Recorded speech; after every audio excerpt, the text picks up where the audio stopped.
আল্লাহ রাব্বুল আলামিন বলেন কদ আফলাহা মান যাক্কাহা, সে ব্যক্তি সফল হয়ে গেছে যে ব্যক্তি তার আত্মাকে পরিশুদ্ধ করতে পেরেছে। ওয়া কদ খাবা মান দাসাহা, যে ব্যক্তি আত্মাকে পরিশুদ্ধ করতে পারে নাই সে ব্যক্তি ধ্বংস হয়ে গেছে। কিভাবে পরিশুদ্ধ করবেন? তিনটা হাদিস আপনাকে আগে শোনাই। এক, আল্লাহ রাব্বুল আলামিনের হাবিব মুহাম্মদ সাল্লাল্লাহু আলাইহি ওয়াসাল্লাম দরুদ পড়েন, বলেন সাল্লাল্লাহু আলাইহি ওয়াসাল্লাম। তিনি বলছেন যে আল্লাহর এমন কিছু বান্দা আছে যারা জান্নাতে প্রবেশ করবে যাদের অন্তরটা হবে পাখির মতো নরম। কার মতো? পাখির মতো। একটা হাদিস শুনলেন। দুই নম্বর হাদিস, আল্লাহর রাসূল সাল্লাল্লাহু আলাইহি ওয়াসাল্লাম বলছেন শহীদদের আত্মা যখন আল্লাহর কাছে পৌঁছায়, আল্লাহ রাব্বুল আলামিন সেই আত্মাগুলোকে সবুজ রঙের কিছু পাখির মধ্যে প্রদান করেন এবং সেই পাখিগুলো আরশের নিচে লণ্ঠন আছে এখানে বসে থাকে এবং তারা জান্নাতের যে কোনো জায়গায় যায়, ঘুরে খাবার খায়, আবার ফিরে আসে। আল্লাহ পাক তাদেরকে বলেন যে তোমরা কি চাও, তোমরা কি চাও? শহীদরা কিচ্ছু বলতে পারে না। কি চাইবো? আল্লাহ এত নিয়ামত দিয়েছেন, কি চাইব? যখন আল্লাহ বারংবার প্রশ্ন করতে থাকেন তোমরা কি আর কিছু চাও, তোমরা কি আর কিছু চাও, তোমরা কি আর কিছু চাও, তখন শহীদরা শেষে বুঝে যে আমাদের কিছু না কিছু তো বলতে হবে এখন। তখন তারা বলে হে আল্লাহ, আমরা আরো একবার পৃথিবীতে যেতে চাই এবং তোমার পথে জীবন দিয়ে আবার ফিরে আসতে চাই। আল্লাহ পাক বলেন এই সুযোগ তো আর নেই, অতএব তোমাদের আর কিছু চাওয়ার নেই, তোমরা এখানেই থাকো। আরেকটা হাদিস শোনেন, রাসূলুল্লাহ সাল্লাল্লাহু আলাইহি ওয়াসাল্লাম বলেছেন, এই হাদিসটা ওমর রাদিয়াল্লাহু আনহু থেকে এসেছে যে তোমরা যদি, হে মানব জাতি বা হে মুসলিমরা, তোমরা যদি আল্লাহর প্রতি তাওয়াক্কুল করার মতোই তাওয়াক্কুল করতে, ভরসা করার মতোই ভরসা করতে, আল্লাহ পাক তোমাদেরকে পাখিদেরকে যেমন করে রিজিক দেন তোমাদেরকে ঠিক সেইভাবে রিজিক দিতেন। তোমরা কি লক্ষ্য করো না যে পাখিরা খালি পেটে বের হয়ে যায় বাসা থেকে সকালবেলা এবং সন্ধ্যাবেলা ভরা পেটে বাসায় ঢোকে? আপনাকে যে তিনটা হাদিস শোনালাম এই তিনটা হাদিসে একটা শব্দ হচ্ছে কমন। শব্দটা কি বলেন? পাখি। পাখি কি? পাখি। আল্লাহ রাব্বুল আলামিন পাখিদের কাছ থেকে আমাদেরকে শিখতে বলছেন এবং বলছেন যে পাখিদের মনটা হয় খুব নরম, খুব সফট এবং তারা আল্লাহর প্রতি তাওয়াক্কুল করে পূর্ণ মাত্রায়। তারা সকালবেলা ভোরবেলা বের হয়ে যায় এবং সন্ধ্যাবেলা বাসায় ফেরে, খালি পেটে বের হয়, ভরা পেটে বাসায় ফেরে। এবং আল্লাহ পাক সবচেয়ে সম্মানিত মওত যেটা শহীদের মওত, সেই শহীদদের আত্মাকে আল্লাহ পাক পাখির রূপ দিবেন। তাহলে পাখিটার বিষয়ে একটা ফোকাস করার দরকার আছে না? আচ্ছা, এখানে আসেন। পাখির মন হচ্ছে নরম, মানে পাখির মনটা তাসকিয়া, আত্মশুদ্ধিতে পরিপূর্ণ। কদ আফলাহা মান যাক্কাহা, সে ব্যক্তি সফল হলো যার হৃদয়টা পবিত্র, নিষ্পাপ, নিষ্কলুষিত হলো, সে ব্যক্তি সফল হবে ইনশাআল্লাহ। একটা কাজ এখানে খেয়াল করেন, পাখিরা সকালবেলা ভোরবেলা বের হয় আর সন্ধ্যাবেলা বাসায় ফেরে। এখনকার মুসলিমদেরকে দেখবেন দুপুরবেলা ওঠে, রাত 3টায় ঘুমায়। কথা কি বুঝেন নাই? পাখির একদম ভোরবেলা ওঠে, যখন ফজরের আজান দিচ্ছে ঠিক তার আগ মুহূর্তে পাখির কিচিরমিচির শুনছেন, তার মানে নামাজের ওয়াক্ত প্রায় চলে যাচ্ছে। তার মানে তার আল্লাহ পাকের হুকুমের সাথেই জেগে ওঠে, সূর্য ডুবে তারা ডুবে যায়। ঠিক এরকম সুন্নত ছিল নবী সাল্লাল্লাহু আলাইহি ওয়াসাল্লামের এবং সাহাবায়ে কেরামের। আজকে 1400 বছর পর মুসলিম জাতি এই সুন্নাহ ভুলে গেছে। আর আমাদের সুন্নত দেখবেন, যদি কোনো রকম উঠেও ফেলি ফজরে, আবার 12টা পর্যন্ত ঘুম, আরো বেশি। আর এই যুব সমাজ যারা আছো তোমরা কেউই 3টা-4টার আগে ঘুমায় বলে আমার মনে হয় না। অলওয়েজ অনলাইনে পড়ে আছে, টিকটক নিয়ে, ফেসবুক নিয়ে, গার্লফ্রেন্ডের সাথে চ্যাটিং। পাখির মতো হতে পারলে পরে মনটা তো নরম হবে, তারপরে না তাসকিয়া অর্জন হবে। পাখির রুটিনটা কি? ভোরবেলা বের হয় আর সন্ধ্যাবেলা বাসায় ঢোকে। অতএব আমরা যদি রাসূলুল্লাহ সাল্লাল্লাহু আলাইহি ওয়াসাল্লামের সুন্নাহ মতো ওই ভোরবেলা উঠতে পারি আর আর্লি নাইট ঘুমিয়ে যেতে পারি এবং সারাদিন যদি রাসূলের সুন্নাহগুলোর উপর আমল করতে পারি, তাসকিয়া অর্জন হবে ইনশাআল্লাহ। কথা বুঝতে পারছেন? 2, পাখির মতো নরম মন লাগবে। এখনকার আমরা যারা বেঁচে আছি আমাদের মনগুলো কঠিন। কেমন কঠিন? পাথরের মতো কঠিন। আমরা যখন দেখি একটা মাইয়াতকে নিয়ে যাওয়া হচ্ছে জানাজায়, আমাদের কোনো ফিলিংস কাজ করে না। জানাজায় যাচ্ছে, জানাজায় দাঁড়িয়ে মোবাইলটা টিপাটিপি করছে, জানাজার সাথে চলছে, কোনো ফিকির নাই যে এই জানাজা আমার হবে কালকে, ওই মোবাইল টিপাটিপি করছে। আমি এমনও দেখেছি, দাফন করা হলো মাইয়াতকে, দাফন করার পরে চারপাশে মানুষজন জড়ো হয়ে গল্প করছে, ভাই আপনার ওই জমিটার কি খবর? আপনার ওইটার কি খবর, বিজনেস কেমন চলছে, চাকরির কি অবস্থা? এই যে মাইয়াতকে পাশে দাফন করলো, কোনো ফিলিংস নাই, কোনো ফিলিংস নাই। আমি আত্মশুদ্ধির কথা বলছি। আত্মশুদ্ধির জন্য আপনার মনটাকে পাখির মতো সফট নরম করতে হবে।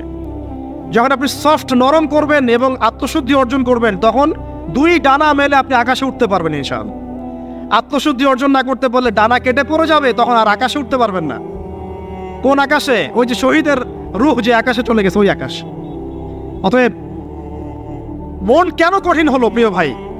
এক নাম্বার কারণ, আমরা শিরকের পাপে লিপ্ত আছি। এক নাম্বার, শিরকের পাপে লিপ্ত থাকা অবস্থায় মুসলিমদের মনটা কঠিন হয়ে গেছে।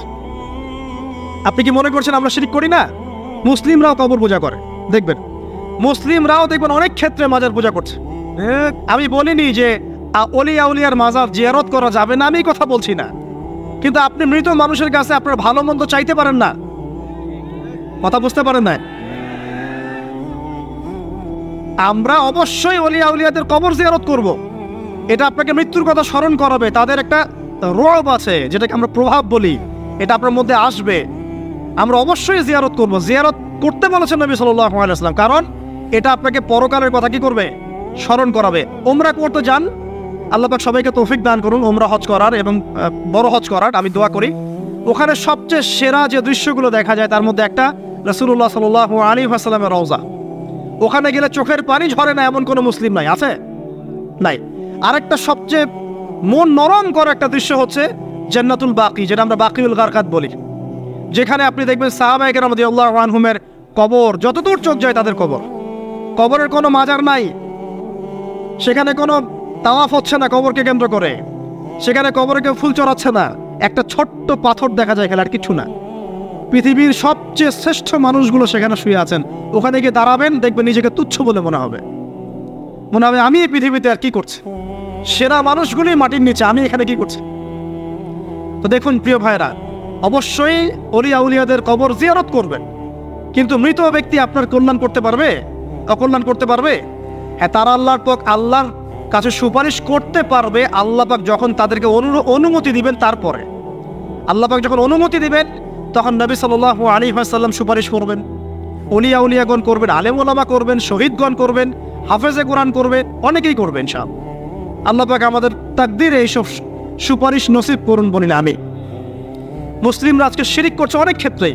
দেখবেন হাতে একটা এই যে বালা পরে আছে, খুলে না। কেন খোলেন না ভাই? বলে যে এটা খুললে যদি রোগ হয়। রোগ দেওয়ার মালিক কে? ওই বালা না আল্লাহ? এই যে আপনার বিশ্বাস জন্মে নিয়েছে, এই যে বিশ্বাসটা জন্মিয়েছে আপনার হাতের উপরে, এই বালার উপরে, এটাই শিরক, এটাই শিরক। যদি আপনি বিশ্বাস করেন যে এটা হাতে থাকলে আপনি সুস্থ থাকবেন, হাত থেকে খুলে পড়ে গেলে আপনি আর বাঁচবেন না, এই যে কল্যাণ অকল্যাণের মালিক আপনি কাকে করলেন? ওই বালাকে করেছেন, আল্লাহকে করেন নাই। এখানে শিরক হয়ে গেছে, খুবই সূক্ষ্ম শিরক। আপনি নামাজ পড়ছেন মনে করেন, এখন কিছু মানুষ আসলো, এখন দেখছেন যে হুজুর তো আমার নামাজ দেখছে, নামাজটা খুব সুন্দর করে পড়ার চেষ্টা করলেন, লম্বা নামাজ, সেজদায় গিয়ে আর উঠছেন না, খুব সুন্দর নামাজ পড়ছেন। এই যে মানুষকে দেখানোর জন্য নামাজটা পড়ছেন, এটা শিরক। এটা কি? এটাও শিরক। এই যে গণক বসে আছে রাস্তার পাশে, দেখবেন টিয়া পাখি নিয়ে, তারপরে যে কাগজ নিয়ে, আসেন ভাই ভাগ্য পরীক্ষা করে দেই। আরে ভাই, তুমি যদি মানুষের ভাগ্যই পরীক্ষা করতে পারবা, তো তুমি রাস্তার পাশে কেন? তোমার ভাগ্য কেউ পরীক্ষা করেনি কখনো? এতটুকু কমন সেন্স আমাদের নাই। ও যদি আমার ভালো মন্দ করতে পারে বা ভবিষ্যৎ বলতে পারে, তাহলে ও রাস্তার পাশে বসে আছে কি জন্য?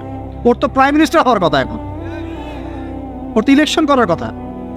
তো দেখেন, এই যে ওখানে গিয়ে আমরা কি করি? ভাই আমার হাতটা দেখে দেন, ভাই আমার অতীত বলে দেন, ভবিষ্যৎ বলে দেন। এবং এগুলো দিন দিন বাড়ছে, কিন্তু এ রাশিফল, কবিরাজি, গণকি, এগুলো দিন দিন বাড়ছে। এবং আমি লক্ষ্য করছি দিন দিন আরেকটা জিনিসও বাড়ছে, সেটা হলো জাদুবিদ্যার চর্চা করা। এবং গ্রামে গঞ্জে কুফুরি বাড়ছে না? কুফুরি করা, তাবিজ করা, বিচ্ছেদ করা, স্বামী স্ত্রীর বিচ্ছেদ করা, মেয়েকে বশ করা, সন্তানকে বশ করা, বাড়ছে না? সবই শিরক, এগুলো সবই কুফুরি। এগুলো মুসলিমরা করছে না। মুসলিমরা এসব শিরকে লিপ্ত আছে বলেই তো অন্তর কঠিন হয়ে গেছে। ফাকাসাত কুলুবুহুম, তাদের অন্তর কঠিন হয়ে গেছে। তো একটা হাদিস বলে এখানে খালি, নবী সাল্লাল্লাহু আলাইহি ওয়াসাল্লাম বলছেন, যদি কেউ কোনো গণকের কাছে যায়, গিয়ে বলে দেখেন তো আমার হাতটা একটু, ও কিন্তু বিশ্বাস করে না যে এ ভবিষ্যৎ বলতে পারে, খালি এমনি বলেছে একটু দেখেন তো, বলার সাথে সাথেই 40 দিনের নামাজ কবুল হবে না। আর যদি তার বলা কথায় বিশ্বাস করে যে হ্যাঁ তোমার ভবিষ্যৎ খুব ভালো, তুমি চাকরি পাবা, এটা করবা সেটা করবা, এবং সে বিশ্বাস করলো হ্যাঁ এটাই হবে, তখন নবী সাল্লাল্লাহু আলাইহি ওয়াসাল্লাম বলছেন সে যেন আল্লাহর পক্ষ থেকে যা নাজিল হয়েছে, মানে এই যে কোরআনুল কারীম, এই কোরআনকে যেন সে অস্বীকার করলো, মানে কুফরি করলো। এগুলো আমরা করছি না ভাই? অনেক কিছু করছে। আমরা স্তম্ভের পূজা করছি, অনেক মুসলিম আগুনের পূজা করছে। আগুন জ্বালিয়েছেন, মাথা নত করছেন কেন? আগুনের সামনে আপনি মাথা নত করবেন কেন? আপনি একটা স্তম্ভের সামনে, গাছের সামনে দাঁড়িয়ে মাথা নত করে ধ্যান করবেন কেন? আপনি মেডিটেশন করছেন কি জন্য? আপনাকে নামাজ দেওয়া হয় নাই? 5 ওয়াক্ত নামাজ দেওয়া হয় নাই? নামাজের চেয়ে বড় মেডিটেশন কিছু আছে নাকি? আপনি ধ্যান করছেন কি জন্য? অনেক মুসলিম তো জিনেরও উপাসনা করছে, জানেন? অনেক মুসলিম জিনকে তাবে করার চেষ্টা করছে। আর জিন বলে একটা জাতি আছে, এটা সত্য। এরকম প্রতিটা ক্ষেত্রে শিরক আছে। শিরক কথায় আছে, কাজে আছে, বিশ্বাসে আছে। দেখবেন মুসলিমরাই আল্লাহ ছাড়া অন্য কারো কাছে দোয়া করছে, মুসলিমরা নজর মানত করছে অন্য জায়গায়, আল্লাহর জন্য নজর মানত করছে না, অন্য কাউকে সন্তুষ্ট করার জন্য করছে। সন্তান হয় না, এখন কি হবে? সন্তান হয় না তো অমুকের কাছে যাও, সেখানে গিয়ে বকরি জবাই দাও, সন্তান হবে। সুবহানাল্লাহ। তো এই পদ্ধতি ইব্রাহিম আলাইহিস সালামের জানা ছিল না যে শেষ বয়সে তিনি বলছেন রব্বি হাবলি মিনাস সালিহিন? আপনি দোয়া করতে পারেন না? সন্তান হবে না কেন? আল্লাহ পাক তাকদীরে লিখে রাখলেন, অবশ্যই হবে। আর আল্লাহ পাক তাকদীরে না লিখলে কিভাবে হবে? তাকদীরে যে ব্যক্তি বিশ্বাস করে না সে ব্যক্তি হতাশ হয়। যা কিছু হচ্ছে আমাদের জীবনে সবই তাকদীর, এর বাইরে একটা মানুষও যেতে পারবে না। তো প্রিয় ভাইরা, কথায়, কাজে এবং চিন্তায় আমরা অনেক শিরিক করছি। শিরিকের কারণে আমাদের অন্তর কঠিন হয়ে গেছে। আরো কেন কঠিন হচ্ছে? বেদাত। আমল করছেন নবীর সুন্নত মানার জায়গায় অন্য কিছু আপনি করছেন, এমন কিছু আমল করছেন যেগুলোর সাথে রাসূলের সুন্নতের কোনো সম্পর্ক নাই এবং সাহাবীদের সুন্নতেরও কোনো সম্পর্ক নেই। এই ক্ষেত্রে গিয়ে আপনি বেদাত করছেন, বেদাত করে অন্তর কঠিন হয়ে যাচ্ছে। অন্তর কঠিন হওয়ার একটা বড় কারণ হচ্ছে হারাম রিজিক। যখন আপনি হারাম রিজিকে যাচ্ছেন, সুদ, ঘুষ, আপনার দুর্নীতি, আপনার এই যে অন্যের সম্পদ আত্মসাৎ করা, হালাল হারামের পরোয়া না করা, এই রিজিক দিয়ে যখন আপনি আপনার দেহ, রক্ত, মাংস গঠিত হচ্ছে, আপনার কলবটা শক্ত হয়ে যাচ্ছে। আমি কি বুঝাতে পারছি না? হারাম রিজিক যখন আপনার শরীরে ঢুকছে, অন্তরটা শক্ত হয়ে যাচ্ছে। একটা হাদিস যথেষ্ট। আল্লাহ রাসূল বলেছেন ইন্নাল্লাহা তাইয়্যিব লা ইকবালু ইল্লা তাইয়্যিব। আল্লাহ পাক পবিত্র সত্তা, তিনি পবিত্র ছাড়া কবুল করেন না। আপনি 10টা হজ করে আসেন, চুরির টাকা দিয়ে, ডাকাতির টাকা দিয়ে, আত্মসাতের টাকা দিয়ে, দুর্নীতির টাকা দিয়ে, যদি কবুল হয় তাহলে কোরআন সুন্নাহ মিথ্যা হয়ে যাবে। নাউযুবিল্লাহ। কথা কি বুঝতে পারছেন না? আল্লাহ রাব্বুল আলামিন বলছেন আল্লাহ পাক পবিত্র ছাড়া কবুল করেন না। হারাম রিজিক দিয়ে ইবাদত কবুল হয় না। আমরা ওই যে রংপুর অঞ্চলে একবার ওই যে হারাগাছ একটা অঞ্চল আছে না, সেখানে গিয়েছিলাম। সেখানে মাশাআল্লাহ আবার বিড়ির অনেক ফ্যাক্টরি আছে। কিসের? বিড়ি তো হালাল নাকি? তামাক তো হালাল নাকি? তো সেখানে বিড়ি ফ্যাক্টরির অনেক মালিক আছে এবং তারা মসজিদ কমিটির অনেক দায়িত্বপ্রাপ্ত আর কি। মুসলিমদের গায়রত্ব এখন নাই, মুসলিমরা এদেরকে আবার মসজিদ কমিটির সদস্যও বানিয়েছে। তো এখন মসজিদ কমিটিতে এসে তার প্রভাবে আর ইমাম সাহেব টিকতে পারে না। দুইজন বলে নামাজের পর হাত তুলে দোয়া করতে হবে, দুইজন বলে করা যাবে না। ঠিক আছে? এই নিয়ে এই ক্যাচাল হতে হতে দেখা গেল এক পর্যায়ে মারামারি পর্যন্ত হয়েছে। মসজিদ ভাগত হয়েছে, মারামারিও হয়েছে। তো সেখানে আমাকে দাওয়াত করেছিল যে ওয়াজ করার জন্য, দোয়া করার কথা বলছে। তাই আমি বললাম যে দোয়া করে লাভ কি? দোয়া করলেই বা কি, না করলেই বা কি? রিজিকটাই তো হারাম। আপনি তো তামাকের টাকা খাচ্ছেন, তামাক। আপনি মাদকের টাকা খাচ্ছেন, এটাকে হালাল না হারাম? তো হারাম টাকা দিয়ে হাত তুলে দোয়া করলেই কি, না করলেই কি? দোয়া তো উঠছে না উপরে। আগে হারাম রিজিক ছাড়েন, তারপর দোয়া করুন। তো রিজিক হারাম হওয়ার কারণে আমাদের কি হচ্ছে? অন্তরটা কি হচ্ছে ভাই? কঠিন হচ্ছে। ওই পাখির মতো আর মুক্ত আকাশে উঠতে পারবেন না। তারপরে সামনে যান, আরো কেন কঠিন হয়? বস্তুবাদিতা, দুনিয়া। সারাদিন দুনিয়ার ফিকির, দুনিয়ার চিন্তা, খাবো কি, পরবো কি, ব্যাংক ব্যালেন্স, টাকা পয়সা, স্ট্যাটাস, সারাটা দিন দুনিয়ার দুনিয়া। ঘুম থেকে ওঠা থেকে নিয়ে শুরু করে ঘুমানো পর্যন্ত খালি দুনিয়া।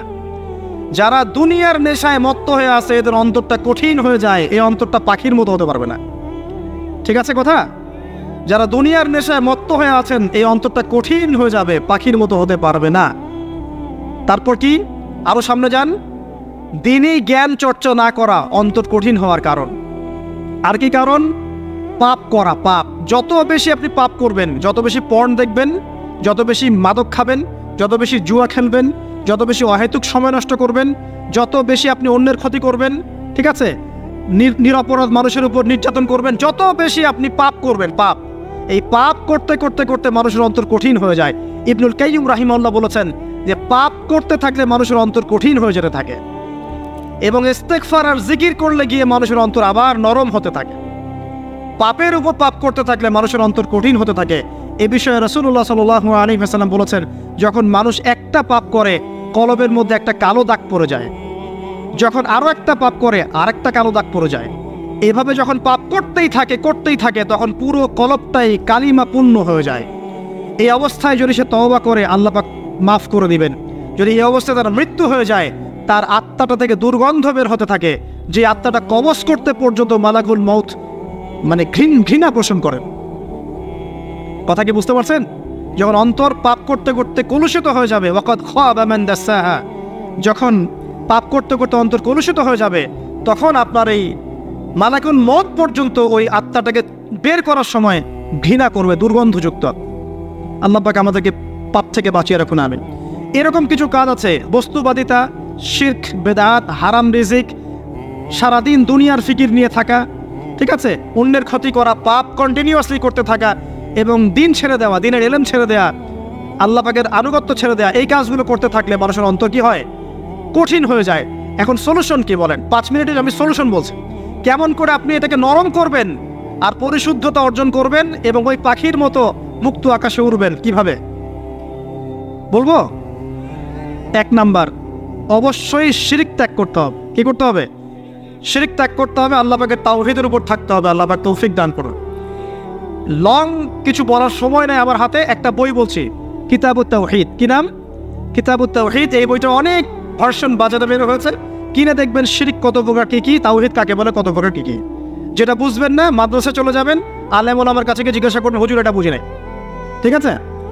1 নাম্বার, শিরক ত্যাগ করতে হবে। 2 নাম্বার, আপনাকে তাওহীদে থাকতে হবে। দেখ, অন্তর নরম করার কথা বলছি। 2 নাম্বার, সুন্নতের উপর আমল করতে হবে। ওই যে পাখির কথা বললাম, যে সকালবেলা বের হয় আর সন্ধ্যাবেলা কি করে?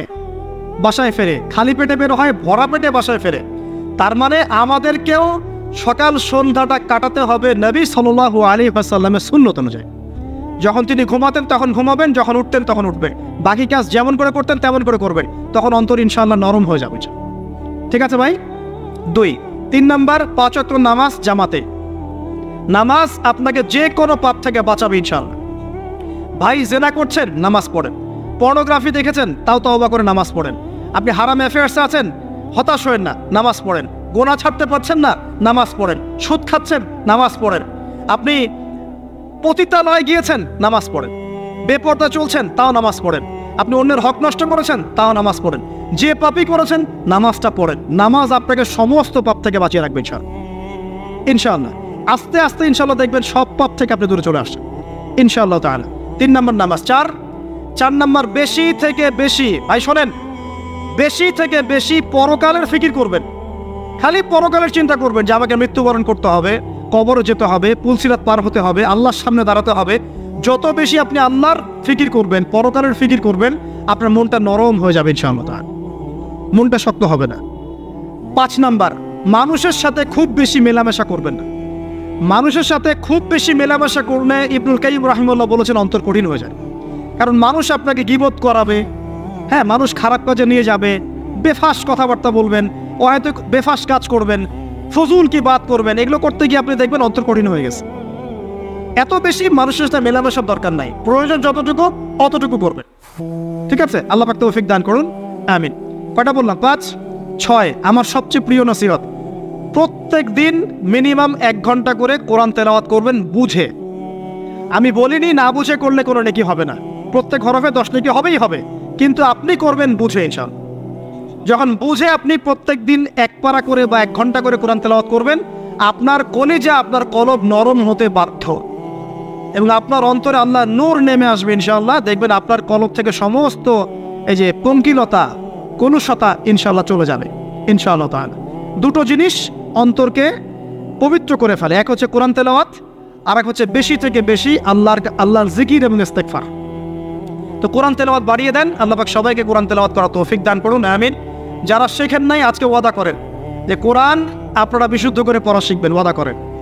আগামী রমজান আসার আগেই এক খতম দেওয়া চাই, পারবেন? এবং কোরআনের চর্চা বাড়িয়ে দিবেন, প্রত্যেক দিন কিছু করেন না করেন কোরআন তেলাওয়াত করতে হবে, ঠিক আছে? আল্লাহ পাক তৌফিক এনায়েত করুন, আমিন। আর বুঝে পড়ার চেষ্টা করবেন। একটা সহজ তাফসীর বলে দিই, মারিফুল কোরআন বাসায় আছে না? মারিফুল কোরআন তাফসীর ইবনে কাসির বাসায় নাই, জালালাইন বাসায় নাই, বাসায় নাই কিনেন। সারাদিন তো অনেক টাকা পয়সা খরচ করছেন, 3টা তাফসীর কিনেন, জালালাইন কিনেন, মারিফুল কোরআন কিনেন, ইবনে কাসির কিনেন, বাসায় গিয়ে পড়া শুরু করেন। পারবেন না? যে আয়াতটা বুঝবেন না, ওলামায়ে কেরামের কাছে যাবেন, গিয়ে বলবেন হুজুর এটা বুঝি নাই, বুঝাই দেন। নিজে নিজে ব্যাখ্যা করতে যাবেন না। ব্যাখ্যা করলে দেখবেন একজন পণ্ডিত বেরোছে, কিছু পণ্ডিত কোরআন পড়ে বলে কোরআনই মানি, হাদিস মানি না। এরকম পণ্ডিত দেখেন নাই? কোরআনই মানি, হাদিস আর মানি না। কারণ আল্লাহ নাকি নাউজুবিল্লাহ কোরআনে নাকি আল্লাহ পাক হাদিস মানতে বলে নাই, ও নাকি পায় নাই। এই জন্য দেখলাম সুবহানাল্লাহ নামাজ পড়তেছে, কোরআন থেকে নামাজ পড়তেছে, হাদিসের কোনো হেদায়েত নিবে না। মানে কিরকম যে হাত আবার ঠিকই বাঁধতেছে, হাত বাঁধতেছে, রুকু করতেছে, সেজদা করতেছে, এগুলো আবার কোথায় পাইলো আল্লাহ ভালো জানেন। হাত এভাবে বাঁধতেছে, এভাবে হাতটা বাঁধা কোরআনে কোথায় আছে আমি পাইলাম না কোথাও, ঠিক আছে? তা হাদিস ছাড়া কি এগুলো আসবে? হাত বাঁধ, সেজদায় গিয়ে সুবহান রাব্বিয়াল আ'লা বলছে না, বলছে আসলামতু লিরাব্বিল আলামিন। এটা কোরআন থেকে বলছে। অথচ নবী সাল্লাল্লাহু আলাইহি ওয়াসাল্লাম হাদিস থেকে বলছেন সুবহান রাব্বিয়াল আ'লা, সুবহান কুদ্দুসুন রব্বুল মালাইকাতি ওয়ার রূহ, সুবহানাকা আল্লাহুম্মা রাব্বানা ওয়া বিহামদিকা আল্লাহুম্মা ইগফির। এগুলো নাই, ও বলছে আসলামতু লিরাব্বিল আলামিন। মানে কোরআন মানি, হাদিস মানি না। এত বেশি পণ্ডিত হওয়ার দরকার নাই, এরা হচ্ছে ইচরা পাকা টাইপের পণ্ডিত। ওমর রাদিয়াল্লাহু আনহুর যুগের বেঁচে থাকলে এদেরকে পিটাই সোজা করে ফেলাইতে হবে। ফাইজলামি শুরু করছে, এ কোরআন মানি, হাদিস মানি না। আল্লাহ পাক কোরআনে বলছেন ওয়ামা আতাকুমুর রাসূলু ফাখুযু, রাসূল যা দিয়েছেন তা গ্রহণ করো। ওয়ামা নাহাকুম আনহু ফান্তাহু, রাসূল যা নিষেধ করছেন দূরে থাকো। রাসূল যা দেন সেটা হাদিস না, রাসূল যা দেন সেটা সুন্নাহ না। সুন্নাহ তো সে মানেই না, আলটিমেটলি সে কোরআনই মানে না। তো আসল কথা হচ্ছে এইসব ফিতনা থেকে বেঁচে থাকবেন, কোরআন তেলাওয়াত বাড়িয়ে দেন। কয়টা বলছি? 5টা 6টা। 7 নাম্বার, বেশি থেকে বেশি ইস্তেগফার সারাদিন পড়বেন। আস্তাগফিরুল্লাহ ওয়া আতুবু ইলাইহি, আস্তাগফিরুল্লাহ ওয়া আতুবু ইলাইহি, আস্তাগফিরুল্লাহাল্লাযী লা ইলাহা ইল্লা হুয়াল হাইয়ুল কাইয়ুম ওয়া আতুবু ইলাইহি। প্রত্যেকদিন পড়তে হবে 100 বার করে। কতবার করে? 100 বার। 8 নাম্বার, বেশি বেশি আল্লাহর জিকির, চলতে ফিরতে জিকির, সুবহানাল্লাহ, আলহামদুলিল্লাহ, লা ইলাহা ইল্লাল্লাহ, আল্লাহু আকবার, লা হাওলা ওয়ালা কুওয়াতা ইল্লা বিল্লাহ। বলবেন হাসবুনাল্লাহু ওয়া নি'মাল ওয়াকিল, ঠিক আছে? সুবহানাকা আল্লাহুম্মা রাব্বানা ওয়া বিহামদিকা আল্লাহুম্মা ইগফিরলি, সুবহানাল্লাহি ওয়া বিহামদিহি আদাদা খালকিহি ওয়া রিদা নাফসিহি ওয়া জিনাতা আরশিহি ওয়া বিদায়াতা কালিমাতিহি। যত জিকির আছে সব করবেন, জিকির বাড়াবেন। যত জিকির বাড়াবেন অন্তর পরিশুদ্ধ হবে ইনশাআল্লাহু আযজা ওয়া জাল। কয়টা বলছে? 8। আর 2টা বলি। 9, অন্যের হক নষ্ট করবেন না। অন্যের হক নষ্ট করলেই মন কঠিন হয়ে যাবে। অন্যের হক নষ্ট করবেন না, বরং মানবতার কল্যাণে কাজ করেন। যে কাজগুলো মানব সেবামূলক সেগুলো করেন। রক্তদান কর্মসূচি করেন, গাছ লাগান, এতিমের মাথায় হাত বোলান, বিধবার খোঁজ খবর নেন, ঠিক আছে? মেয়েদের সেলাই মেশিন কিনে দেন, মানুষের উপকারে কাজ করেন। দেখবেন আপনার মনটা নরম হয়ে যাবে। যার মন নরম এবং যার মনের মধ্যে সততা আছে, আল্লাহ পাক ইনশাআল্লাহ সেখানে অবশ্যই হেদায়েত ঢালবে ইনশাআল্লাহ তাআলা।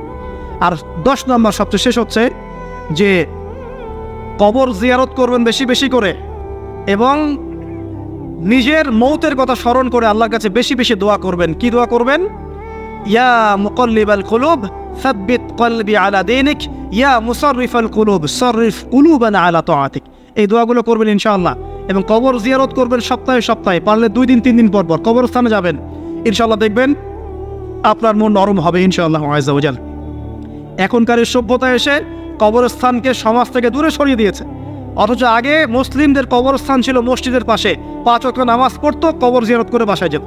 5 ওয়াক্ত নামাজ পড়তে আসতো, কবরকে দেখতো, পরকালের কথা স্মরণ হতো। এখন কবরস্থান ওই যে দূরে, সারা জীবনে একবার যায় কিনা সন্দেহ আছে। এই 10টা কাজ যদি আপনারা করতে পারেন ইনশাআল্লাহ তাআলা, আমাদের কলবটা ইনশাআল্লাহ নরম হবে, আত্মশুদ্ধি অর্জিত হবে। আর এগুলোর পাশাপাশি অবশ্যই আল্লাহওয়ালা, আত্মশুদ্ধিওয়ালা মানুষের সহমতে গিয়ে থাকবেন। আল্লাহওয়ালা, আত্মশুদ্ধিওয়ালা মানুষের সহমতে গিয়ে থাকলে তাদেরকে দেখেই দেখবেন মনটা নরম হয়ে যাবে ইনশাআল্লাহ। ইলমি পরিবেশে থাকেন, দিনী পরিবেশে থাকেন, আমর বিল মারুফ নাহি আনিল মুনকারের কাজ করেন। 3 দিন 7 দিন 40 দিন যতদিন পারেন আল্লাহর পথে সময় লাগান, সময় লাগান। আমি এটাকে আপনার আত্মশুদ্ধির জন্য বলছি, এটাই একমাত্র পদ্ধতি আত্মশুদ্ধির, এটা বলছি না।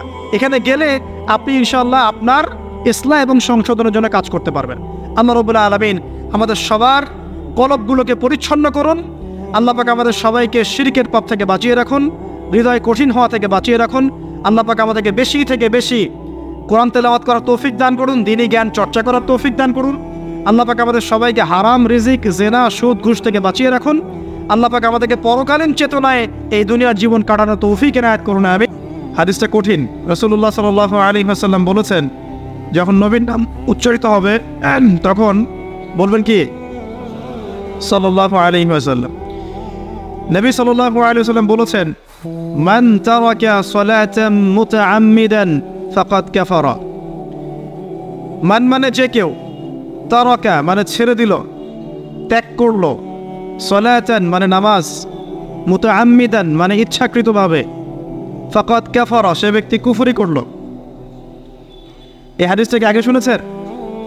আলেম ওলামারা জানেন, কিন্তু আপনারা কি জানেন? মান তারাকা সালাতান মুতাআম্মিদান ফাকাদ কাফার, যে ব্যক্তি ইচ্ছাকৃতভাবে বিনা ওজরে, কোনো ওজর নাই, ইচ্ছাকৃতভাবে নামাজ ছেড়ে দিল, ত্যাগ করলো, সে ব্যক্তি কুফরি করলো। এখন আপনি বলেন, কুফরি যে ব্যক্তি করে সে কি হয়? যদি আমরা ধরেও নেই সে মন থেকে নামাজ অস্বীকার করে না, অলসতা বশত পড়ে নাই, তারপরেও তো কাজটা ফাঁসে, কি তাই নয় কি? আচ্ছা, তো আজকের প্রথম নসিহত হচ্ছে 5 ওয়াক্ত নামাজ মৃত্যুর আগ পর্যন্ত কেউ ছাড়বেন না।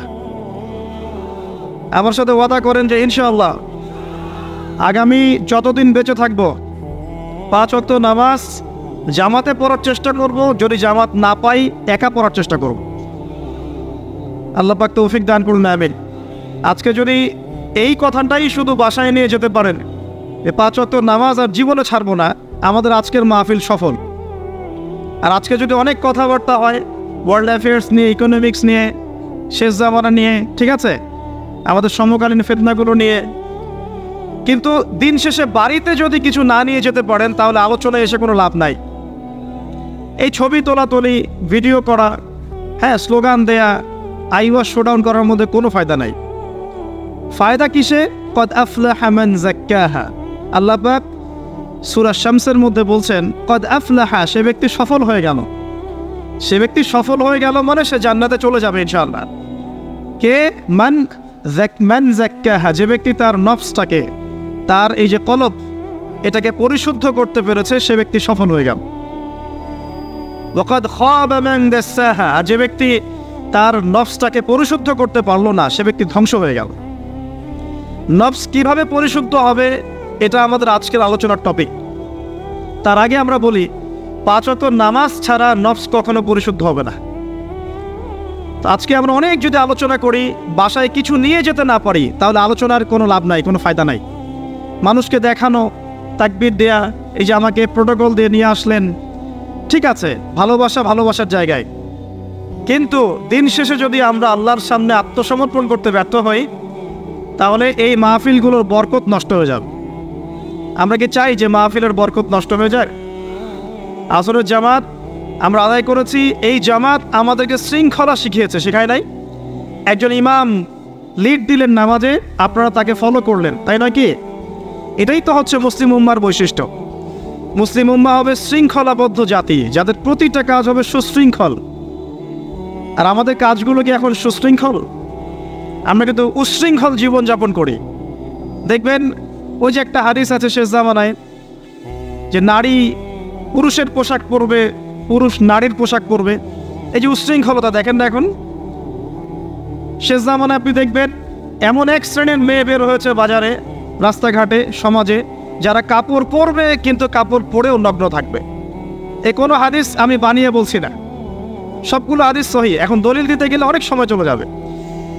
তো উশৃঙ্খলতার যুগ, কাপড় পরে থাকাটা তাকওয়ার পোশাক, শালীনতা। আর এখনকার যুগটা চলছে কাপড় খোলার যুগ। কথা ঠিক না ঠিক বলেন? এখন মানুষ কাপড় খুলতে পারলে বেশি কমফোর্ট ফিল করে। আর আপনারা জানেন না, এই মহাবিশ্বে আমাদের পিতা এবং মাতা আদম এবং হাওয়া আলাইহিস সালাম, তাদেরকে সর্বপ্রথম কে নগ্ন করে দিয়েছিল জানেন? ফালাম্মা যাকাশ শাজারা, যখন আমাদের পিতা মাতা ওই গাছের কাছে চলে গেলেন। কোন গাছ? যেটা আল্লাহ পাক বলেছিলেন ফালা তাকরাবা হাযিহিশ শাজারা, ওই গাছের কাছে যখন তারা চলে গেলেন, তার ফল খেয়ে ফেললেন, বাদাত লাহুমা সাওআতিহিমা, তাদের এই যে পোশাকটা, এই পোশাকটা খুলে পড়ে গিয়েছিল এবং লজ্জাস্থান উন্মুক্ত হয়ে গিয়েছে। তো সর্বপ্রথম আমাদের পিতামাতাকে নগ্ন করে দিয়েছিল কে? ইবলিস। এখন যারা মুসলিমদের গা থেকে কাপড় খুলে ফেলতে চাচ্ছে, এরা তাহলে কার অনুসারী? দলিল কি পেয়েছেন? বানিয়ে বলি নাই, সূরা আরাফ পড়েন, পেয়ে যাবেন ইনশাআল্লাহ। কোন সূরা? সূরা আরাফ। প্রথম নসিহত প্রিয় ভাইরা, এই যুগটা হচ্ছে উশৃঙ্খলতার যুগ। এই যুগে মানুষ আল্লাহ পাকের হালালকে খুব কমই পরোয়া করে। আল্লাহর হালালকে মানুষ হারাম করে নিচ্ছে, আর আল্লাহর হারামকে মানুষ হালাল করে নিচ্ছে। আল্লাহ পাকের বিশাল একটা হারাম হচ্ছে সুদ বা রিবা, আর এখন আমাদের উপর রিবা হয়ে গেছে ওয়াজিব। নাউজুবিল্লাহ। একটা দেশ নাই যেটা সুদমুক্ত, একটা জেলা পাবেন না সুদমুক্ত, একটা গ্রাম, থানা, ইউনিয়ন পাবেন না সুদমুক্ত। নবীজি এই যুগের কথাই হয়তোবা বলেছেন, যে যুগে মানুষ সুদ থেকে বেঁচে থাকতে চাইলেও সুদের ছিটা ফোঁটা গিয়ে তার গায়ে লাগবে। মনে করেন আপনি একটা কনস্ট্রাকশন করেছেন, একটা সুদী প্রতিষ্ঠান থেকে লোন নিয়েছেন, এখন আপনি ওই কনস্ট্রাকশনটা ভাড়া দিয়েছেন। সেখানে মনে করেন আমি ভাড়া নিয়েছি, আমি আপনাকে মাসে মাসে ভাড়া প্রদান করছি, আপনি সেই ভাড়ার টাকাগুলো কালেক্ট করছেন, করে সেই প্রতিষ্ঠানের লোন শোধ করছেন। প্রত্যক্ষভাবে না হলেও আমি কিন্তু পরোক্ষভাবে সুদে হেল্প করছি। আমি বুঝাতে পারছি না মনে হয়। এর বাইরে 1% মানুষ এখন পৃথিবীতে নাই যে ব্যক্তি রিবা থেকে বাইরে, ইচ্ছাকৃত হোক অনিচ্ছাকৃত হোক। আর এই প্রসঙ্গ আসলে আমি 2-4টা কথা না বলে থাকতে পারি না। সেটা হলো, নবী সাল্লাল্লাহু আলাইহি ওয়াসাল্লাম বলেছেন, রিবার 73টা শাখা আছে পাপের, তার মধ্যে সবচেয়ে নিচু শাখা হচ্ছে নিজের মাকে বিয়ে করা। সহিহ বুখারীর একটা বর্ণনা এসেছে, যে ব্যক্তি 1 দিরহাম সুদ খায়, দিরহাম কি? রৌপ্য মুদ্রা। কোথায় আছে? জাদুঘরে। কোথায় আছে? মার্কেটে আছে। রৌপ্য মুদ্রা দেখেছেন জীবনেও? স্বর্ণ মুদ্রা দেখেছেন? কোরআনে আছে, হাদিসে আছে, মার্কেটে নাই। কেন মার্কেটে নাই? কারণ পশ্চিমারা স্বর্ণ এবং রৌপ্য মুদ্রাকে হারাম করে দিয়েছে। পশ্চিমারা স্বর্ণ এবং রৌপ্য মুদ্রার ডিলিংসটাকে মার্কেট থেকে উঠিয়ে দিয়েছে। এই জন্য আপনি মার্কেটে গোল্ড কয়েন এবং সিলভার দিরহাম পাবেন না। কিন্তু আল্লাহর রাসূল সাল্লাল্লাহু আলাইহি ওয়াসাল্লামের যুগে এটা ছিল। এখন অনেক মানুষ দেখবেন বেদাত নিয়ে কথা বলে একদম ফেনা বের করে ফেলছে। অর্থনৈতিক সেকশনের বেদাত চোখে পড়ে নাই। এখন বলতে পারে এটা তো দুনিয়াবি বিষয়। বাস্তবিক অর্থে এটা দুনিয়াবি বিষয় নয়। কারণ এই পেপার মানির মধ্য দিয়ে, ইলেকট্রনিক মানির মধ্য দিয়ে আপনার সম্পদকে সিজ করে চুষে খাওয়া হচ্ছে, আপনি বুঝতে পারছেন না। এখন প্রতারণা করা কি জায়েজ না জায়েজ? শোয়েব আলাইহিস ইসলামের নাম শুনেছেন? একটা কম ছিল মাদিয়ানে, শোয়েব আলাইহিস ইসলামের কম। এই কম সম্পর্কে আল্লাহ পাক যখনই কথা বলেছেন তখনই তাদের একটা দোষ উল্লেখ করেছেন। সেটা কি? সেটা হচ্ছে যে তোমরা অন্যায়ভাবে মানুষের সম্পদ আত্মসাৎ করো না। তোমরা অন্যায়ভাবে মানুষের সম্পদ আত্মসাৎ করো না। এই কাজটা করতো শোয়েব আলাইহিস ইসলামের কম, এবং তারা মাপে কম দিত, জনগণের অর্থ সম্পদ লুটে পুটে খেত। আল্লাহ রাব্বুল আলামিন তাদেরকে ভূমিকম্প দিয়ে ধ্বংস করে দিয়েছে। এখন এই পুরো মনিটারি সিস্টেম যেটা চলছে, এর মধ্য দিয়ে গরিব যে দেশগুলো আছে, স্বল্প উন্নত দেশ বা মধ্যম পর্যায়ের দেশ বা আরও নিম্ন পর্যায়ের অর্থনৈতিক সেকশনে, তাদের রক্তগুলো চুষে চুষে খেয়ে একটা সভ্যতা আজকে বিশাল বিশাল অট্টালিকা নির্মাণ করেছে। এই যে অন্যের রক্ত চুষে নিজে বড়লোক হওয়া, এটা কি হালাল না হারাম? এ কারণেই এই মনিটারি সিস্টেমের মধ্যে হারাম আছে। এই যুগটা সেই যুগ যেখানে মানুষ আল্লাহর হারামকে হালাল করে নিয়েছে আর হালালকে হারাম করে নিচ্ছে। রিবা একটা টাটকা হারাম, আমরা এটাকে হালাল করে ফেলেছি। এখন এই হাদিসগুলো শুনলে আমাদের গায়ের মধ্যে দাগও কাটে না, অন্তরটা কেঁপে ওঠে না, আমাদের কলবে কোনো নড়া দেয় না। নবী সাল্লাল্লাহু আলাইহি ওয়াসাল্লাম বলছেন, 1 দিরহাম যে ব্যক্তি সুদ খেয়েছে সে যেন 36 বার জেনা করেছে। কতবার? আমি হাদিসটা বানিয়ে বললাম কি বললাম না, আপনারা আলেমদেরকে জিজ্ঞাসা করবেন, বাসায় গিয়ে অবশ্যই জিজ্ঞাসা করবেন।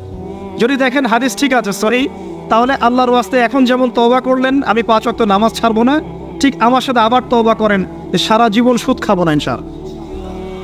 নবী সাল্লাল্লাহু আলাইহি ওয়াসাল্লাম 4 শ্রেণীর মানুষকে অভিশাপ করেছেন।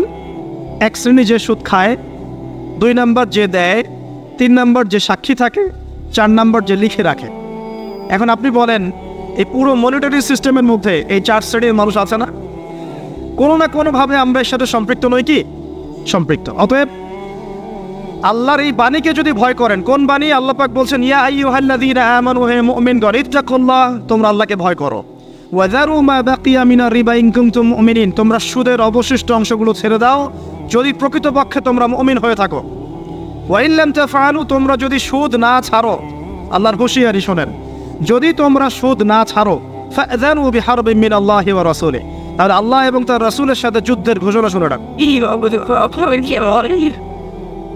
আল্লাহ এবং তার রাসূলের বিপক্ষে যুদ্ধ করে কেউ জান্নাতে যাবে? কেউ কবরের আযাব থেকে বাঁচতে পারবে?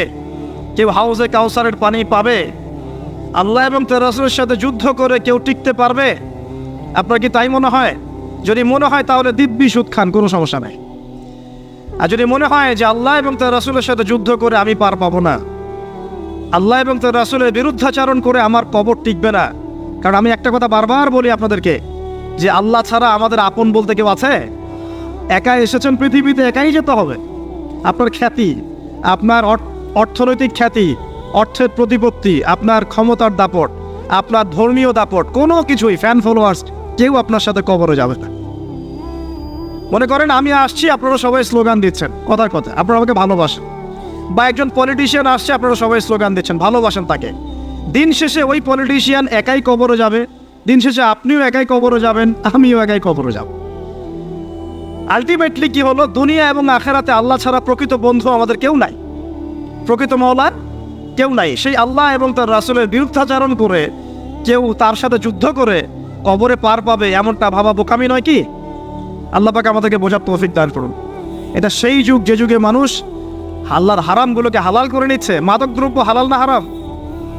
এখন দেখবেন মেজরিটি সংখ্যক মানুষ মাদক দ্রব্যের সাথে সংশ্লিষ্ট হয়ে গেছে। স্পেশালি বর্ডার এলাকা যেগুলো আছে বাংলাদেশের, সেই বর্ডার এলাকাগুলোতে দিব্যি রমরম ব্যবসা চলছে, মাদকের দিব্যি ব্যবসা চলছে। এবং যারা মাদক খাচ্ছে এরা মুসলিম, তারা হয়তো এই হাদিস জানে না, আল্লাহ পাক ওদের কানের মধ্যে আমার এই হাদিস যেন পৌঁছে দেন, আমিন। নবী সাল্লাল্লাহু আলাইহি ওয়াসাল্লাম বলেছেন, আমি মেরাজের রাতে যখন গিয়েছি তখন এক শ্রেণীর মানুষকে দেখেছি, ওদেরকে শাস্তি দেওয়া হচ্ছে। কি শাস্তি? জাহান্নামীদের রক্ত এবং পুঁজ ওদেরকে খেতে দেওয়া হচ্ছে। জিবরাইল আলাইহিস সালামকে জিজ্ঞাসা করা হলো যে এরা কারা? তিনি বললেন, এরা আপনার উম্মতের সেই সব ব্যক্তি যারা মাদক দ্রব্য সেবন করত। আল্লাহ রাব্বুল আলামিন তার হাবিবের মাধ্যমে জানিয়েছেন, যখন কোনো মুসলিম মাদক সেবন করে বা কোনো ব্যক্তি মাদক সেবন করে, তখন 40 দিন তার নামাজ কবুল হয় না।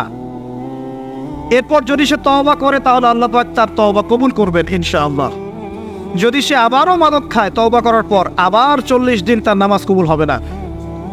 যদি সে আবার তওবা করে, আল্লাহ পাক আবার তাকে মাফ করে দিবেন। যদি সে আবারও মাদক খায়, আবার 40 দিন তার নামাজ কবুল হবে না। তারপর যদি আবার তওবা করে, আবার আল্লাহ তাকে মাফ করে দিবেন। এরপরেও যদি সে আবার মাদক দ্রব্য সেবন করে, নবী সাল্লাল্লাহু আলাইহি ওয়াসাল্লাম বলছেন, তাকে আল্লাহ রাব্বুল আলামিন পরকালে মৃত্যুর পরে তিনাতুল খাবাল পান করাবেন। তিনাতুল খাবাল। জিজ্ঞাসা করা হল, ইয়া রাসূলুল্লাহ, তিনাতুল খাবাল কি জিনিস? নবী সাল্লাল্লাহু আলাইহি ওয়াসাল্লাম উত্তর দিচ্ছেন, এটা হচ্ছে জাহান্নামীদের রক্ত, মাংস, এগুলো পুড়ে পচে যে রসটা বের হবে, এটা হচ্ছে তিনাতুল খাবাল।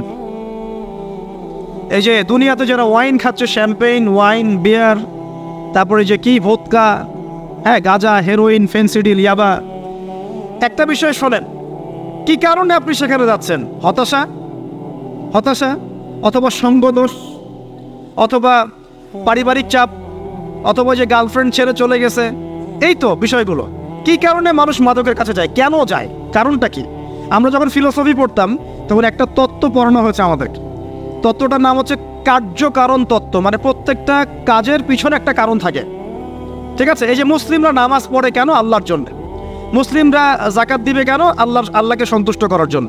মুসলিমরা প্রতিটা কাজ কেন করে? পরকালের স্বার্থে। পরকালের স্বার্থ নাই, আমি নাই। যে কাজে পরকালের স্বার্থ নাই সে কাজে মুসলিমরা নাই। তাই প্রতিটা কাজের পিছনে একটা কারণ থাকে। দেখবেন কেন সে সুদ খাচ্ছে? তার পরিবারের স্বার্থে। কেন সে ঘুষ নিল? তার ছেলে মেয়ের উন্নয়নের জন্যে।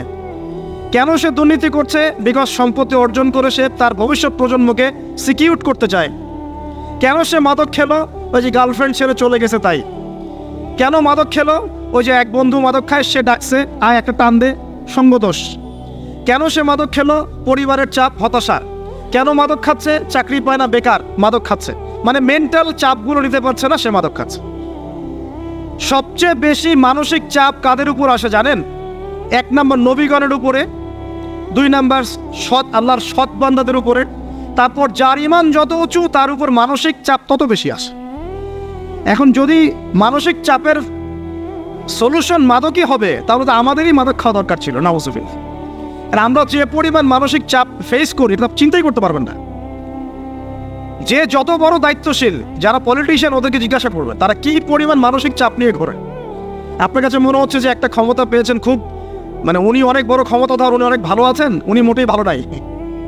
ওনাকে জিজ্ঞাসা করেন, উনি মোটেই ভালো নাই। এই মানুষের যে পেরেশানি, যে চাপ, এগুলো নিতে নিতে তার স্ট্রোক হয়ে যাচ্ছে, হার্ট স্ট্রোক হচ্ছে, ডায়াবেটিস হচ্ছে, হাই ব্লাড প্রেশার, ইসিজি করো, দেখবেন। এই কারণে মানসিক চাপটা রিলিজ করতে হবে, তাই তো? এই মানসিক চাপ রিলিজ করতে গেলে মাদকই সলিউশন নয়। সলিউশনটা কি? এই যে আমার হাতে এখানে আছে একটা কোরআন। মানসিক চাপ থেকে আপনাকে মুক্তি দিবে আল কোরআনুল কারীম, আর কিচ্ছু না। আরেকটা বিষয় কোরআনের সাথে, সেটা হলো প্রথমে বলেছি 5 ওয়াক্ত নামাজ। আপনি ওযু করে সুন্দর করে 5 ওয়াক্ত নামাজ জামাতে পড়বেন, ডেইলি 1 ঘন্টা করে কোরআন তেলাওয়াত করবেন, সময় পেলে একটু হাদিস পড়বেন, 2-4 টাকা দান সদকা করবেন, ভালো কাজের সাথে থাকবেন, অন্যায় কাজে যাবেন না, ইসলামকে এগিয়ে নেওয়ার জন্য আমর বিল মারুফ নাহি আনিল মুনকারের কাজ করবেন।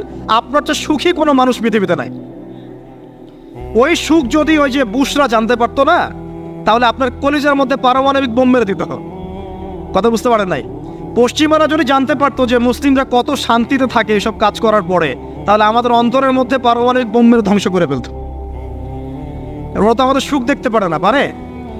প্রকৃতপক্ষে এরা বিশ্বের কোনো ধার্মিক মানুষের সুখই দেখতে পারে না। এরা শুধু মুসলিমদের শত্রু নয়, বরং ধর্মের শত্রু। যারাই ধর্মকে বুকে আগলে রেখে পালন করতে চায়, হোক সে সনাতন ধর্ম বা আমাদের হিন্দু ভাইরা বা খ্রিস্টানিজম বা বুদ্ধিজম, হ্যাঁ, বা মুসলিম আমরা যারা আছি, যারা ধর্মতাত্ত্বিক চিন্তা করে এবং প্রত্যেকেই যদি যার যার ধর্ম ঠিকঠাক মতো পালন করে, সমাজে কিন্তু ফিতনা থাকার কথা নয়। কারণ প্রত্যেকটা ধর্মের মধ্যেই ভালো কাজের কথাই কিন্তু বলা হচ্ছে। তো যারা ধার্মিক, এদের বিরুদ্ধে তারা লেগে পড়ে এবং তারা চায় সারা বিশ্বের মধ্যে ফাসাদ সৃষ্টি করতে। কাদের খাসলত সারা বিশ্বে ফাসাদ সৃষ্টি করা? বলতে পারবেন? আপনাকে আমি দেখাচ্ছি, সূরা কাহফ খুলে দেখেন। যুলকারনাইন একজন বাদশাহ, তিনি মাশরিক মাগরিব সব জয় করেছেন, মানে পূর্ব পশ্চিম পুরোটাই তার রাজত্ব। এত দাপট ছিল সেই বাদশার যে যেদিক দিয়ে যাবে সেনাবাহিনী নিয়ে সেদিকটাই জয় করে ফেলবে। সুবহানাল্লাহ। এবং তিনি উদ্ধত অহংকারী ছিলেন না, তিনি আল্লাহর অনুগত বান্দা ছিলেন। একটা কওমের মধ্যে গেলেন, সেই কওমটা ছিল পাহাড়ের মাঝখানে, 2 পাহাড়ের মাঝখানে। এখন ওই কওম তাকে বলছে, ইয়া যুলকারনাইন, হে যুলকারনাইন, ইন্না ইয়াজুজ ওয়া মাজুজ মুফসিদুনা ফিল আরদ। ভালো করে বোঝেন, হে যুলকারনাইন, নিশ্চয়ই ইয়াজুজ আর মাজুজ এই 2 শ্রেণীর মাখলুক, তারা পৃথিবীতে ফাসাদ সৃষ্টি করে বেড়াচ্ছে। কি করছে? সারা পৃথিবীতে ফাসাদ সৃষ্টি করে বেড়াচ্ছে। ফাহাল নাজআলু লাকা খরজান আলা আন তাজআলা বাইনানা ওয়া বাইনাহুম সাদ্দা। হে যুলকারনাইন, আমরা কি আপনাকে ট্যাক্স দিব, কর দিব, যে আপনি ওদের আর আমাদের মাঝখানে একটা প্রাচীর নির্মাণ করে দিবেন, যে ওরা আমাদের কাছে আর আসতে পারবে না? কারা এটা? ইয়াজুজ আর মাজুজ। এই ইয়াজুজ আর মাজুজকে যুলকারনাইন আলাইহিস সালাম তিনি প্রাচীর নির্মাণ করে দিলেন লোহা এবং এই যে তামা দিয়ে। এরপর তারা আর ওই কওমের ক্ষতি করতে পারলো না। কিয়ামতের আগে আগে তারা বের হয়ে আসবে এবং সারা বিশ্বে ফাসাদ সৃষ্টি করবে।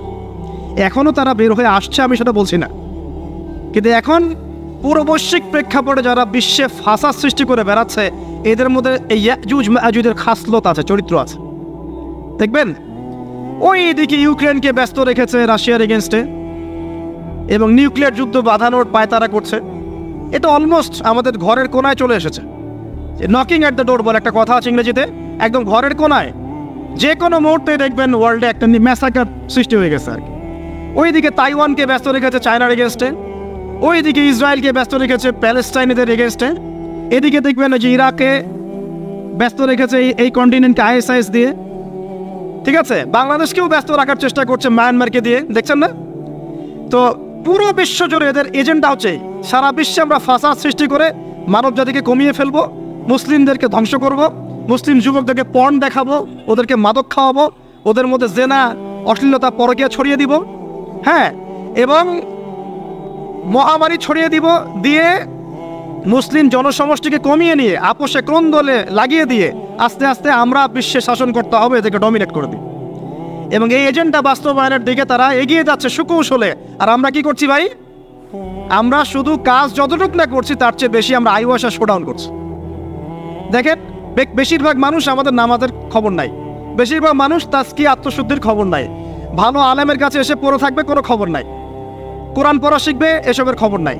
যেগুলো করলে কোনো সমস্যা হয় না বা অল্প পরিশ্রমে করা যায়, ওই যে ঘরের মধ্যে শুয়ে শুয়ে ফেসবুকে 2 লাইন লেখা যায়, খুব সহজ, লিখলেন আবার শুয়ে গেলেন, কোনো সমস্যা নাই। কোনো কনস্ট্রাকটিভ সুদূর প্রসারী কাজ আমাদের হচ্ছে না, যেটা হচ্ছে এটা প্রয়োজনের তুলনায় নিতান্তই নগণ্য। এই কারণে আমাদের যারা দিন, আমরা যারা বুঝি, যাদের মধ্যে ইসলামের চেতনা আছে, ইসলামকে ভালোবাসি, আমরা যারা চাই দিন এগিয়ে যাক, আমাদের কনস্ট্রাকটিভ কাজ করতে হবে, মানে সুদূর প্রসারী কাজ করতে হবে। শৈথিল্যতাবাদীও হবেন না, আবার চরমপন্থীও হবেন না, মধ্যমপন্থী হয়ে ইসলামকে, কোরআনকে এবং হাদিসকে হাতে নিয়ে উম্মার ঐক্যের স্বার্থে, দেশ জাতি জনগণের ঐক্যের স্বার্থে এগিয়ে যান। আল্লাহ পাক আপনাদের হাতকে শক্তিশালী করুন, দোয়া করে। এখানে খুব স্মার্ট হতে হবে এবং বেসিক কাজগুলো খুব বেশি করে করতে হবে। বেসিক কাজ কি ভাই? বেসিক কাজ হচ্ছে আপনার নামাজ, বেসিক কাজ আপনাকে কোরআন শিখতে হবে, বেসিক কাজ আপনাকে আরবি শিখতে হবে, বেসিক কাজ আপনি যেখানে পড়াশোনা করছেন এই পড়াশোনা করে ওই জ্ঞানটাকে দিয়ে ইসলামের খেদমতে আপনাকে কল্যাণে কাজ করতে হবে। বেসিক কাজ যেখানে আপনাকে আল্লাহ পাক দায়িত্ব দিবেন সেখান থেকেই আপনাকে দিনের খেদমত করতে হবে। ডক্টর হন, দিনের খেদমত করেন, ইঞ্জিনিয়ার হন, দিনের খেদমত করেন, পলিটিশিয়ান হন, কোনো আপত্তি নাই, আমরা আপনাকে ভোট দিব ইনশাল্লাহ, আমরা আপনাকেই ভোট দিব ইনশাল্লাহ। আপনি ওখানে গিয়ে দিনের খেদমত করেন, আল্লাহ পাক তৌফিক দান করুন। কথা কি বুঝতে পারছেন? ইসলাম ক্ষমতা জোর করে আদায় করে নেওয়ার জন্য আসে নাই। আবু যার রাদিয়াল্লাহু আনহু কি বলছেন জানেন? আবু যার রাদিয়াল্লাহু আনহুকে নবী সাল্লাল্লাহু আলাইহি ওয়াসাল্লাম বলছেন, আবু যার তুমি দায়িত্ব চেয়ে নিও না, কারণ যদি তুমি দায়িত্ব চেয়ে নাও তখন আল্লাহর পক্ষ থেকে তোমাকে সাহায্য করা হবে না, আর যদি মানুষ তোমাকে দায়িত্ব দেয় আল্লাহ তোমাকে সাহায্য করবে। কত চমৎকার সিস্টেম ইসলামের। আর এখন আমরা কি করি? আমাকে দেন, ও ভালো না আমি ভালো, ওরা সব খারাপ আমি ভালো। বুঝতে পারছেন না কিয়ামতের মাঠে কি কঠিন হিসাবটা দিতে হবে। আল্লাহ পাক আপনাদেরকে বোঝার তৌফিক দান করুন। এগুলো কল্যাণকর নয়, আপনার জন্য অকল্যাণ হতে পারে। তবে হ্যাঁ, যদি আপনার মধ্যে ঈমান থাকে, আপনার মধ্যে যোগ্যতা থাকে, অবশ্যই আপনি দায়িত্ব চেয়ে নেবেন এবং ইনশাআল্লাহ তখন আমরা আপনাকে দায়িত্ব দিব, আমরা আপনাকে ভোট দিব, আপনি জনগণের শাসন কার্য পরিচালনা করবেন, আল্লাহ আপনার হাতকে শক্তিশালী করবেন ইনশাআল্লাহ। আল্লাহ পাক আমাদের নিচু থেকে উঁচু মহলের সবাইকে হেদায়েত দান করুন, দোয়া করি আমি। ইসলাম কারো শত্রু নয়। মুসলিমের রক্ত ঝরানোর জন্যে, কল্লা কাটার জন্য আমরা কিন্তু পৃথিবীতে আসি নাই। আমরা আমাদের আসল শত্রুদেরকে চিনতে ভুল করেছি, এই কারণে আমরা আপোষে হানাহানি কাটাকাটির মধ্যে লিপ্ত আছি। এই যে সামনে যে কি হবে আল্লাহ ভালো জানেন, দেখবেন কত মানুষ যে মুসলিম মারামারি করে মারা যাবে আল্লাহ ভালো জানেন। এগুলো কাম্য নয়, আল্লাহ পাক আমাদেরকে বোঝার তৌফিক দান করুন। দেখুন ভাই, এই যুগের কথা বলতে গিয়ে এখানে আসলাম। ওই যে যুলকারনাইন যে ইয়াজুজ মাজুজের কথা বললো, এখনকার বিশ্ব যারা পরিচালনা করে দেখবেন তাদের মধ্যে ওই ফাসাদ সৃষ্টি করার এই খাসলতটা থেকেই গেছে। সারা বিশ্বে এরা ফাসাদ সৃষ্টি করছে। আমি কিন্তু বলিনি এরা ইয়াজুজ মাজুজ, কথাকে আবার অন্যদিকে নিয়ে যায় না, আমি কিন্তু এই কথা বলি নাই। আমি বলছি তাদের মধ্যে এই চরিত্র দেখা যায়। এই যুগ সেই যুগ যখন আপনি মাদককে হালাল করে নিচ্ছেন, রিবাকে হালাল করে নিচ্ছেন, বেহায়াপনাকে হালাল করে নিচ্ছেন, কাপড় খোলাকে হালাল করে নিচ্ছেন। আপনি মুসলিম হয়েও দেখবেন শিরকে লিপ্ত আছেন, সুন্নতের লেবাস আছে কিন্তু আকীদার মধ্যে বেদাত থেকে গেছে। আপনি মুসলিম হয়ে হালাল হারাম রিজিকের পরোয়া করছেন না, দিনের বেসিক জিনিসগুলো শিখছেন না। আল্লাহ পাক এই যুগের ফিতনাগুলো থেকে আমাদের মুসলিমদেরকে হেফাজত করুন, আমিন। কিভাবে সাফল্য অর্জন করবেন আমি একটা পয়েন্ট আজকে উল্লেখ করে এই পয়েন্ট থেকে আলোচনার গুটিয়ে নিব ইনশাআল্লাহ। আমি জাস্ট একটা পয়েন্ট বলছি আপনাকে।